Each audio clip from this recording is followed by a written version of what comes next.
Au long des siècles, l'Église fondée par le Christ a tenté de propager son message d'amour, de miséricorde à travers ses œuvres. Souci du plus faible, dignité de tous, incitation à la paix, respect de la création. Pour autant, quelques périodes semblent en totale contradiction avec son enseignement. Il faut d'abord distinguer les hommes par définition pécheurs, à cause de la faiblesse de la nature humaine, et l'institution qui a toujours proclamé les valeurs chrétiennes. Papes scandaleux ou guerriers, prêtres violents ou chrétiens belliqueux ont existé à toutes les époques. Et l'Église transmet malgré tout le message d'amour du Christ. En l'an 2000, le pape Jean-Paul II a publiquement demandé pardon pour les méfaits commis par les catholiques dans l'histoire. Depuis ses débuts, le christianisme défend la liberté de conscience individuelle. Jésus refuse qu'on envoie le feu du ciel sur un village qui ne veut pas le recevoir. Luc 9, 54. Parmi les événements qu'on reproche à l'Église figurent au premier lieu les croisades, expéditions militaires du Moyen-Âge.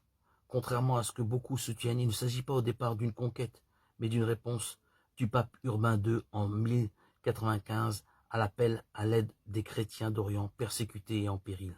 Cependant, si en général les croisés ont été exemplaires, l'entreprise a été dévoyée par l'attrait des richesses et le goût des conquêtes, parfois même contre les chrétiens eux-mêmes. La 4e croisade de 1204 qui pille Constantinople.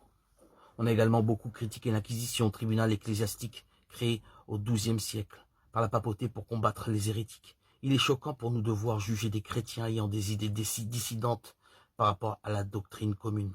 Toutefois, il faut remettre le problème dans le contexte d'une époque où la cohérence religieuse était essentielle et où les hérésies menaçaient la survie même de la société, en remettant en cause le mariage ou la féodalité.